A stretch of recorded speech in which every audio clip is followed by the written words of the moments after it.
Doctor Mohammad ইউনূসের নেতৃত্বে যে উপদেষ্টা পরিষদ ছিল সেটা কে চালাতেন?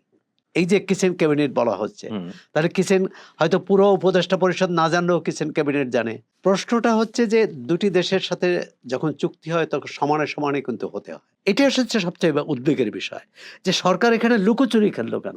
এখন জানি না যেটা প্রধান উপদেষ্টা কি জেনে শুনে করেছেন, না তিনি তাদের কাছে জিম্মি হয়েছেন। তাহলে আজকের যে নির্বাচন সেটা কতটা জনগণের রায়ের প্রতিফলন ঘটেছে, এই মানুষ যদি এই প্রশ্ন করে তখন কি বলবে?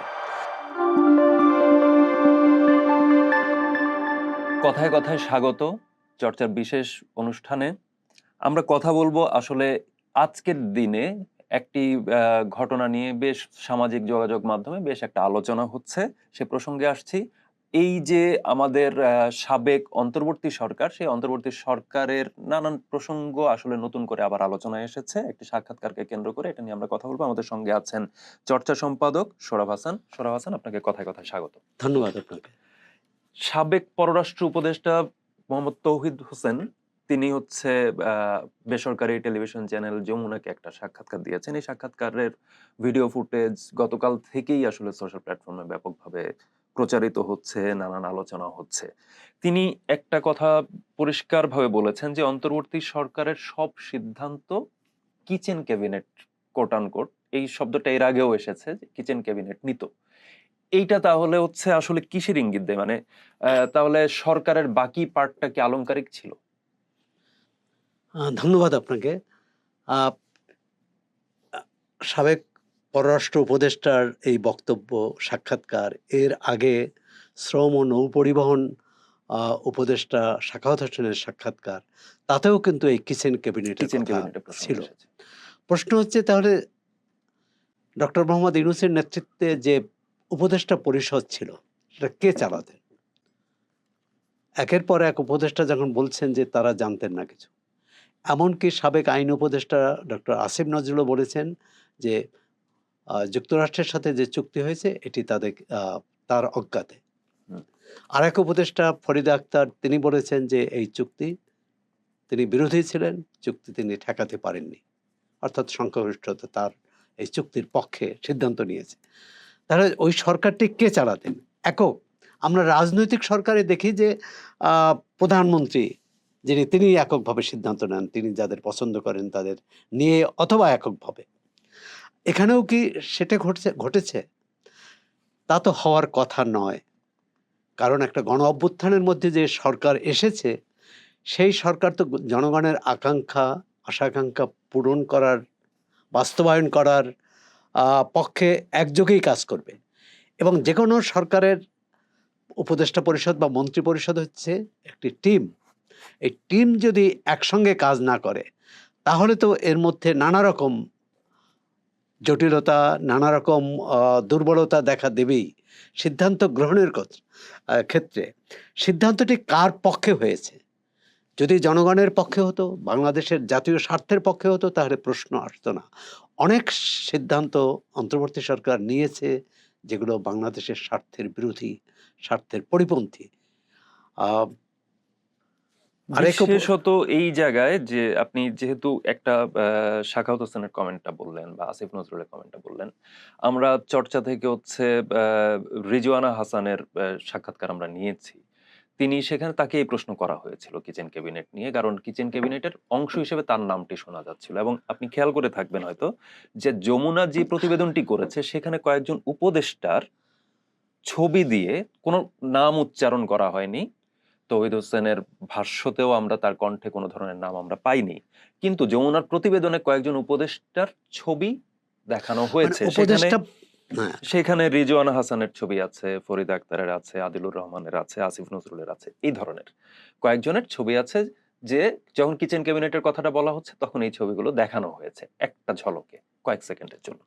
তো এই কয়েকজনের নাম বিভিন্ন সময় উঠে এসেছে বা আসিফ নজরুল নিজেও বলেছেন, আবার আপনি বললেন যে তিনি অনেক কিছুই জানতেন না। তিনি বলেছেন তিনি এই মার্কিন মার্কিন চুক্তির চুক্তির বিষয়ে ইস্যুগুলো বলেছেন। বলেছেন। তো এই যে বিষয়টা, তাহলে এই কিচেন ক্যাবিনেট যদি হয়েও থাকে মানে এক ধরনের অস্পষ্টতা যে আমরা চর্চা থেকে যখন রিজওয়ানা হাসানের বিভিন্ন জায়গায় নাম শোনা যাচ্ছে, তাকে যখন প্রশ্ন করা হলো তিনি বললেন যে এই ধরনের কোনো কিছু তিনি জানতেন না, এই ধরনের কোনো বিষয়ে পার্ট অন্তত তিনি ছিলেন না।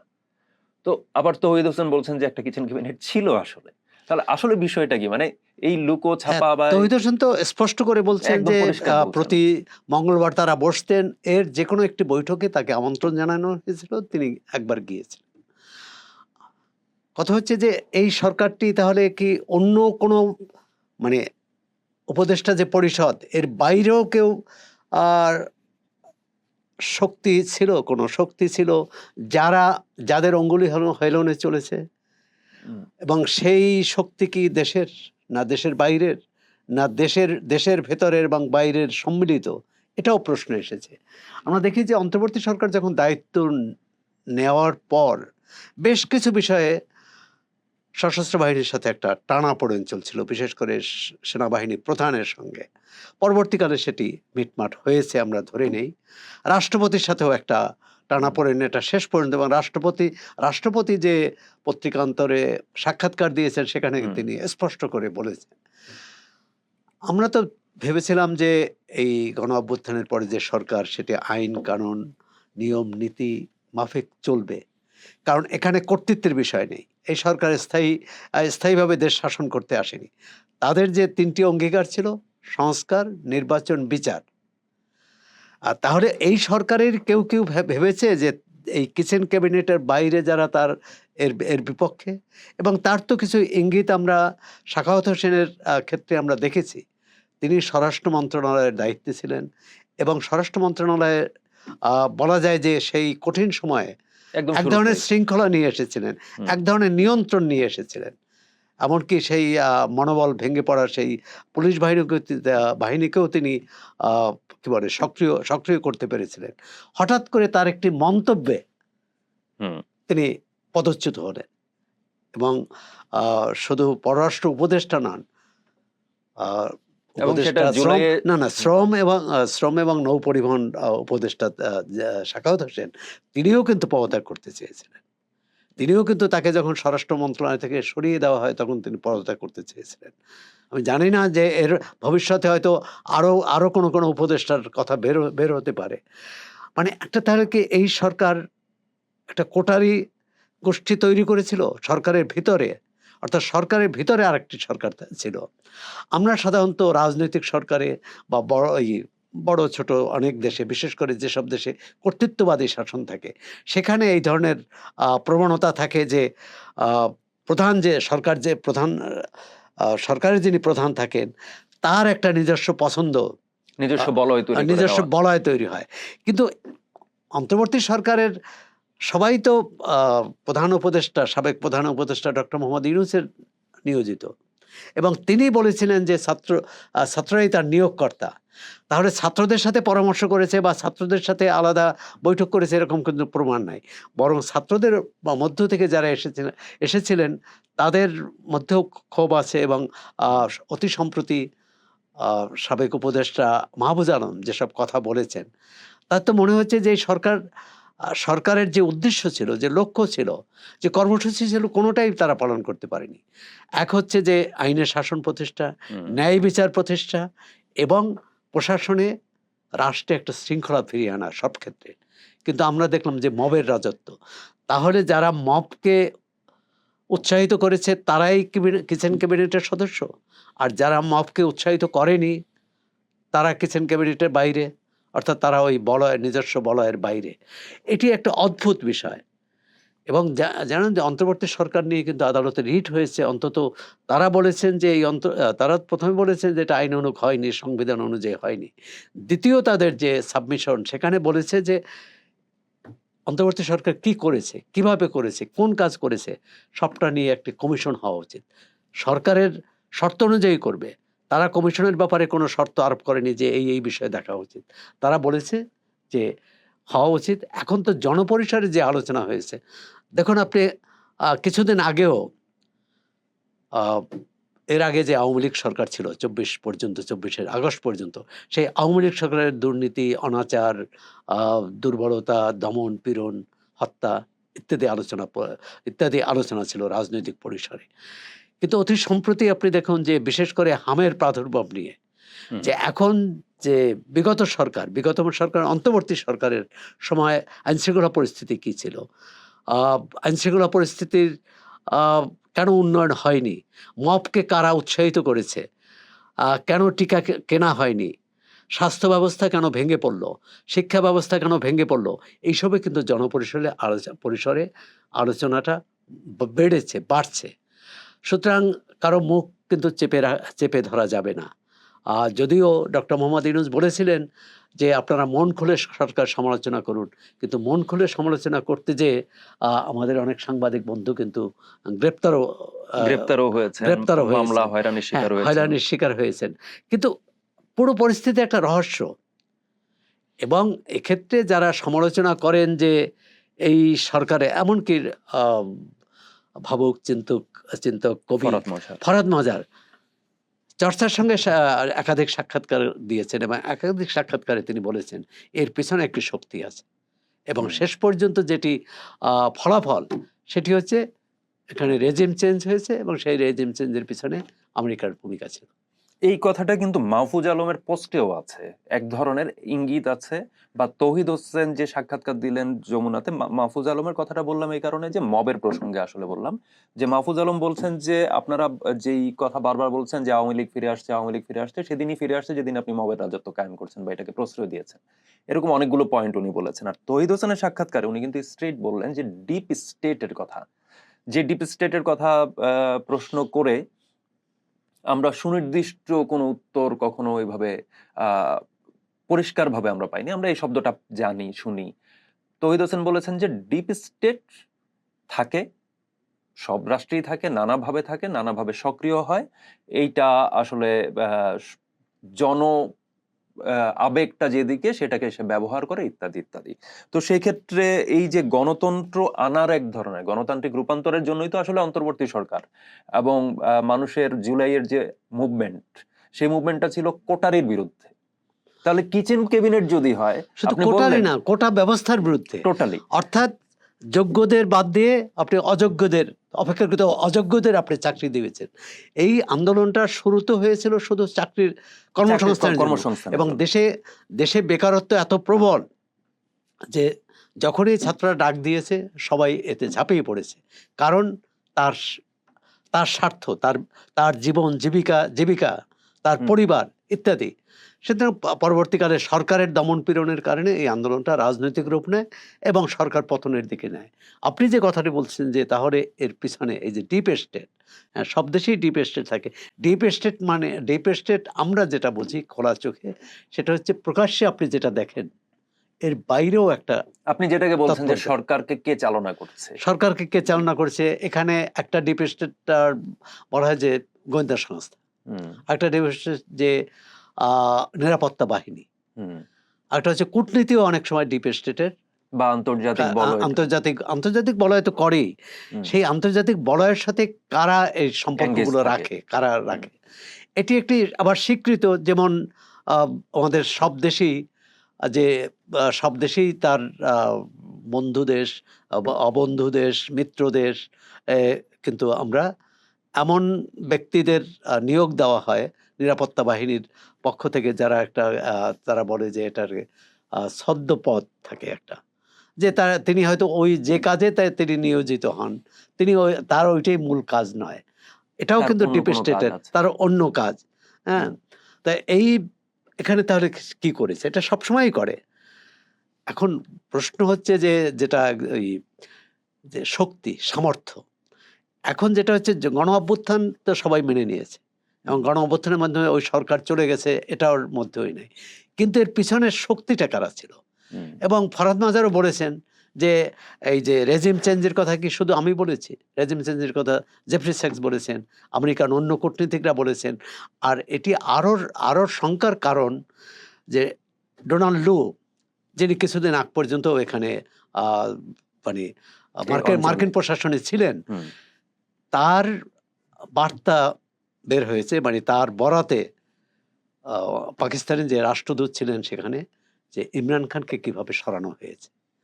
তাই পাকিস্তানে যেহেতু পার্লামেন্ট ছিল এবং সেই পার্লামেন্ট তার বিরুদ্ধে অনাস্থা প্রকাশ করেছে। এটা তো স্বাভাবিক। আপনি এটা তো এর মধ্যে কোনো বেআইনি কিছু নাই। আইনি পথেই যে তার যেহেতু সংখ্যাগরিষ্ঠতা নেই, অনাস্থা তার ওই সরকার ইমরান খান সরকারের বিরুদ্ধে অনাস্থা প্রস্তাব আনা হয়েছে, প্রস্তাব পাশ হয়েছে। কিন্তু তারপরে যা ঘটলো, এবং ওই ডোনাল্ড লুর বরাতে আছে যে তিনি বলেছেন যে আমরা সবকিছু ভুলে যাব তোমরা যদি এই ইমরান খানের সরকার যদি না থাকে। ইমরান খানের সরকার থাকার আরেকটি সরকারের উপর যুক্তরাষ্ট্রের ক্ষুব্ধ হওয়ার আরেকটি কারণ, যেদিন ইউক্রেনে রাশিয়ার হামলা হয় সেদিনই ঘটনাক্রমে ইমরান খান মস্কোতে ছিলেন রাষ্ট্রীয় সফরে। তো এই রাষ্ট্রীয় সফর তো আর 5 দিন আগে ঠিক হয়নি, এটা অনেক আগে ঠিক হয়, এবং সেটা পরিবর্তন তো এক পক্ষ থেকে পরিবর্তন করা যায় না, সেটা দুই পক্ষের।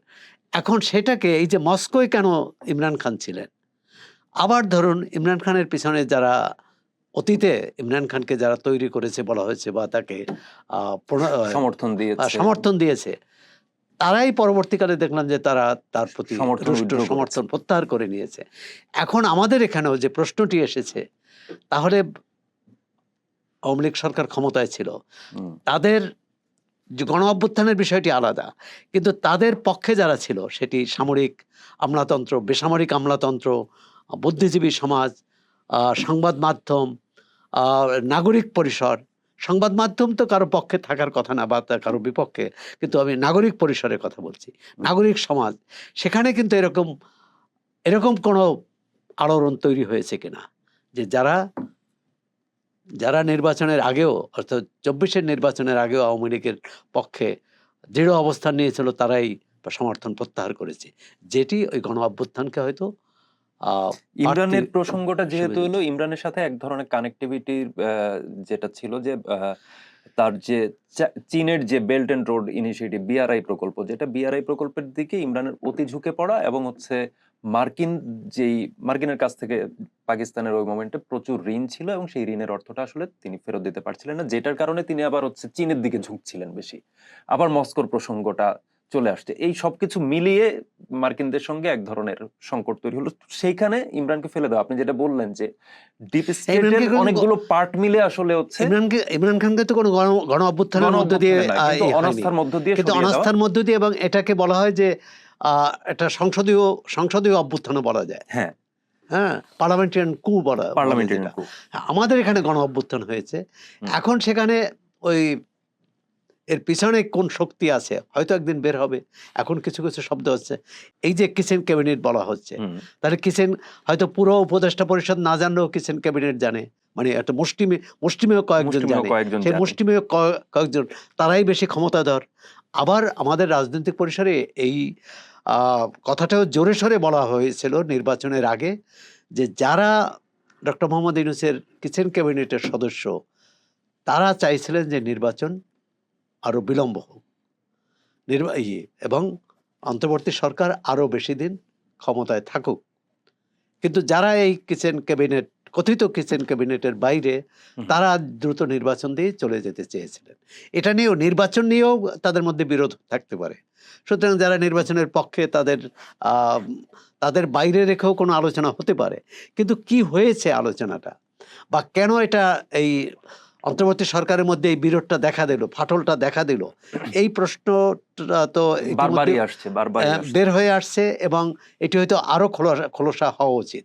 আমি এই পয়েন্টে, এই রিসেন্ট সময়ে সাম্প্রতিক বেশ কয়েকদিন ধরেই আসলে মার্কিন সরকারের সঙ্গে যে অন্তর্বর্তী সরকার বিদায় নেওয়ার বা নির্বাচনের ঠিক আগে 2 দিন আগে 9 ফেব্রুয়ারি একটা চুক্তি করলো, বাণিজ্য চুক্তি, বা এই যে চুক্তিটা করলো, এটা নিয়ে ব্যাপক সমালোচনা হচ্ছে, এবং দেশ বিরোধী চুক্তি বলা হচ্ছে এখানে বাংলাদেশের স্বার্থ রক্ষিত হয়নি, ইত্যাদি ইত্যাদি। এবং আমরা দেখছি যে রাস্তায় মিছিল হচ্ছে, এটার বিরুদ্ধে প্রতিবাদ দেওয়া হচ্ছে, নানা ধরনের বক্তব্য। তৌহিদ হোসেনকে এই প্রশ্নটা কিন্তু যমুনার ওই প্রতিবেদনে করা হয়েছিল। ওই সাক্ষাৎকারে তিনি বলেছেন যে তিনি এই চুক্তি সম্পর্কে কিছু জানতেন না। পাল্টা প্রশ্ন হিসেবে স্বাভাবিকভাবে আসে, আপনি তো পররাষ্ট্রমন্ত্রী ছিলেন।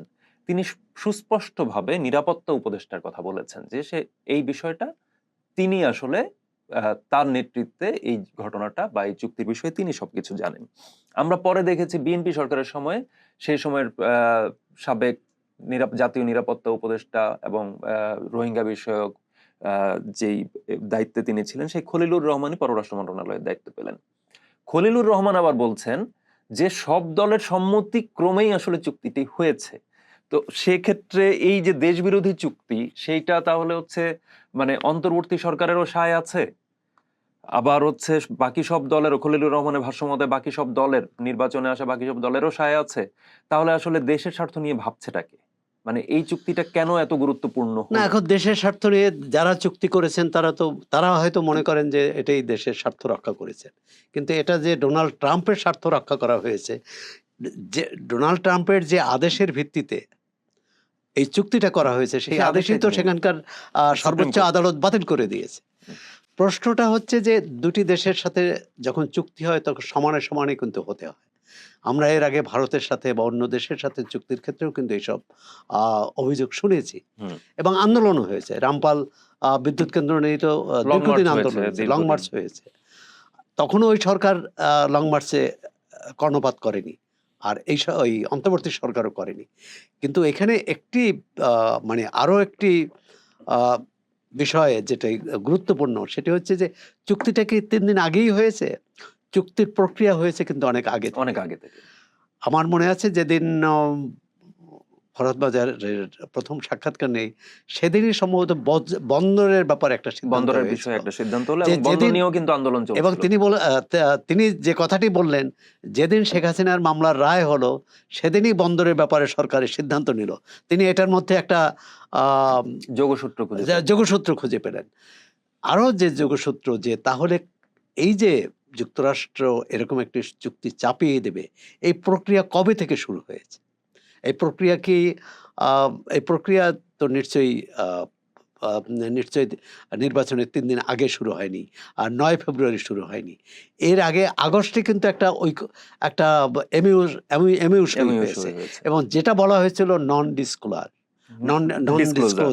আমরা এই চুক্তি সম্পর্কেও জানতে পারতাম না যদি না মার্কিন মার্কিন ওয়েবসাইটে যদি এটা প্রকাশ মার্কিন না হতো। পররাষ্ট্র দপ্তরের ওয়েবসাইটে এটা দিয়েছে।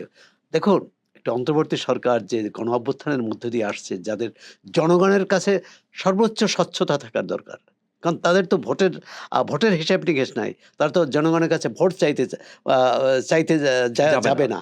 কিন্তু তারা এটাকে প্রথম হচ্ছে নন ডিসক্লোজার, এটা প্রকাশ করা যাবে না। দ্বিতীয় হচ্ছে এটা করার পরেও কেন এটা জনসমক্ষে আনলো না?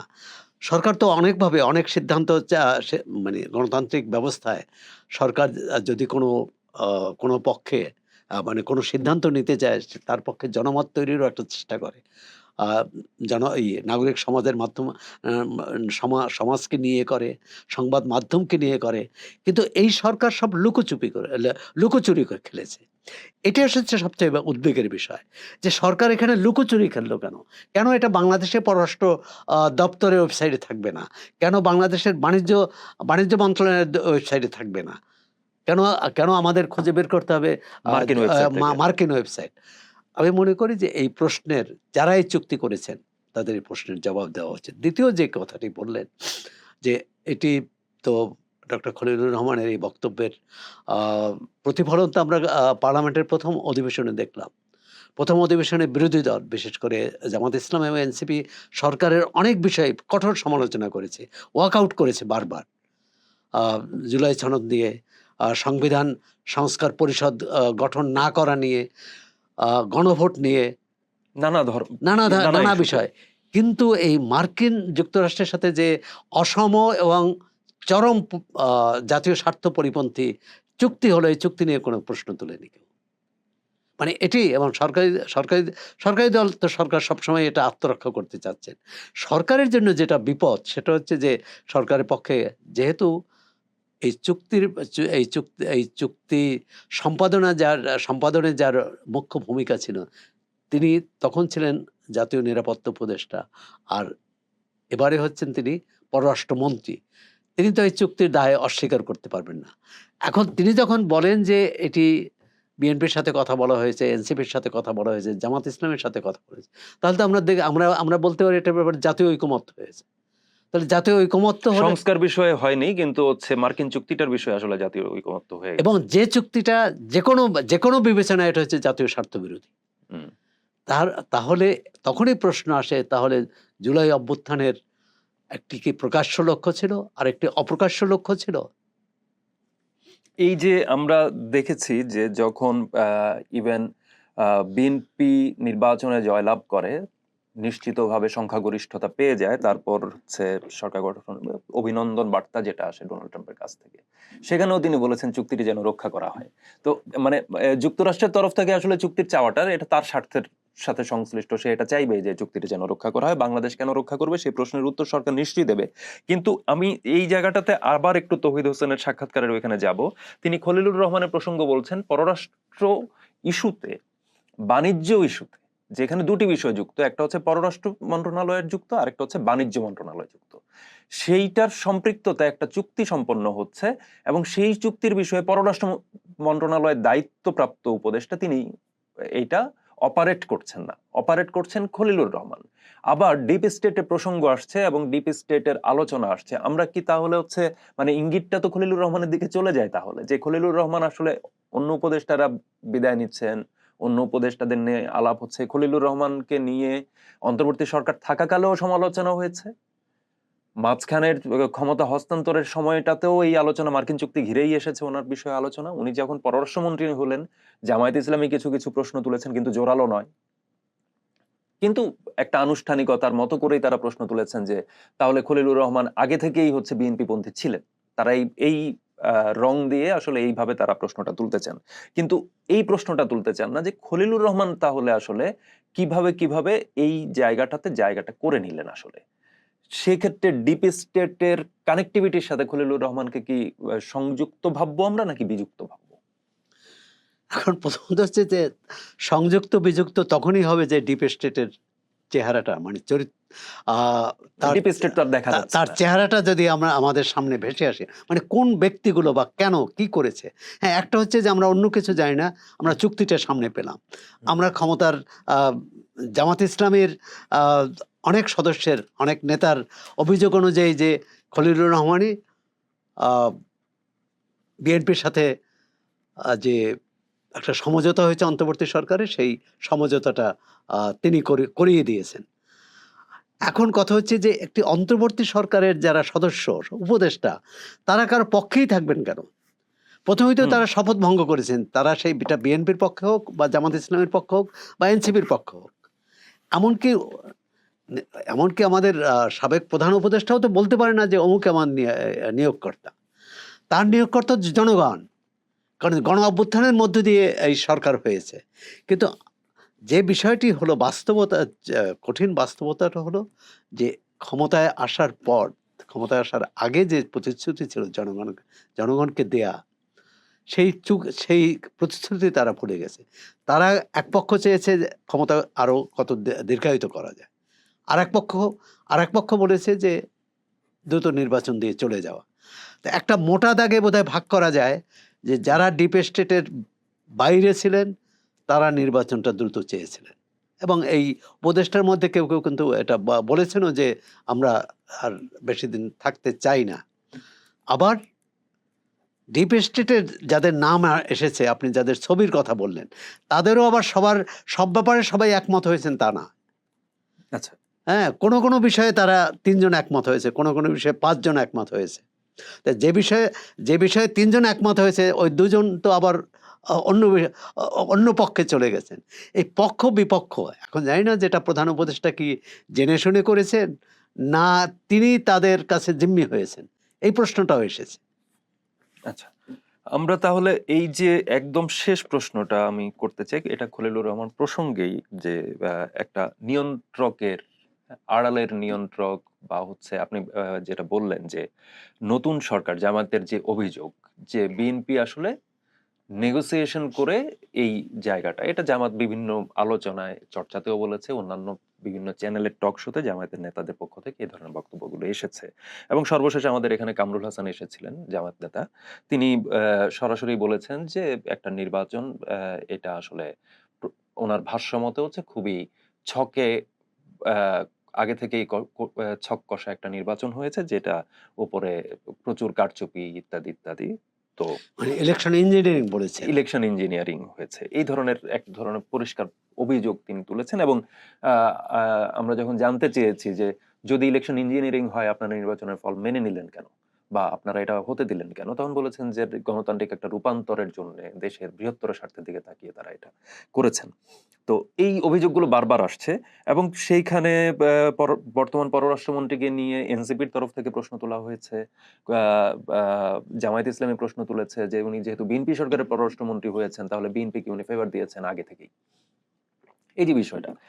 তো সেক্ষেত্রে নির্বাচনের যে প্রশ্ন বা হচ্ছে এখনকার যে রাজনৈতিক বা গণতান্ত্রিক সরকারের যেই একটা প্রশ্ন বা এই যে টোটাল প্রক্রিয়াটা মার্কিন চুক্তি ধরে, সেক্ষেত্রে অন্তর্বর্তী সরকারের অন্যতম নিয়ন্ত্রক কি খলিলুর রহমান ছিলেন, এই ধরনের কথা কি এই প্রশ্নটা তো উঠছেই। তাহলে তিনি ছিলেন বা তাকে নিয়ে আসা হয়েছে, তাকে তো আমন্ত্রণ করে নিয়ে আসা নিয়ে হয়েছে, আসা তিনি হয়েছে। তো যুক্তরাষ্ট্রে ছিলেন।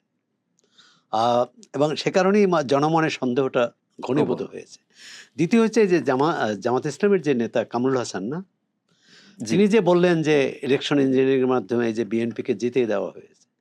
আরেকটা তো ইলেকশন ইঞ্জিনিয়ারিং এর প্রশ্ন আসে, যখন একটি বৃহৎ রাজনৈতিক শক্তিকে আপনি বাইরে রেখে নির্বাচনটি করেছেন, তখন তো তখনও তো একটা ইঞ্জিনিয়ারিং করা হয়েছে যে যাতে জামাত ইসলামী প্রধান বিরোধী দল হয়। অন্য বিএনপি ক্ষমতায় গেল, হুম, জামাত ইসলাম প্রধান বিরোধী দল হলো। এখন দেখা যেত বিএনপি তো এই আওয়ামী লীগের কার্যক্রম নিষিদ্ধ হওয়ার আগে বিএনপির মহাসচিব মির্জা ফখরুল ইসলাম আলমগীর সহ ওই দলের আহ, জ্যেষ্ঠ নেতারা কিন্তু বলেছেন যে আমরা আইন করে কোনো দলকে নিষিদ্ধ করতে চাই না। আর আওয়ামী লীগের যে কার্যক্রম নিষিদ্ধ করা হলো কি নাটকীয়ভাবে, একটি একটি সমাবেশ থেকে যমুনার পাশে একটি সমাবেশ করা হলো এবং জঙ্গি সমাবেশ, এবং সেই সমাবেশ থেকে বলা হলো 48 ঘন্টার মধ্যে এই সিদ্ধান্ত দিতে হবে এবং যমুনা ঘেরাও কর্মসূচির মধ্যে দিয়ে। যমুনা ঘেরাও করবেন, এবং তারপর সিদ্ধান্ত এসে গেল। তাহলে ওই সিদ্ধান্তের পিছনে কি ছিল? মানে তাহলে যে গণভোটের কথা হচ্ছে, সিদ্ধান্তটি আগেই নেওয়া তা হয়েছে। সরকার যে এই এখন এনসিপি এবং জামাত ইসলামের নেতারা গণভোটের ব্যাপারে গণভোট কি রায় দিয়েছে, তা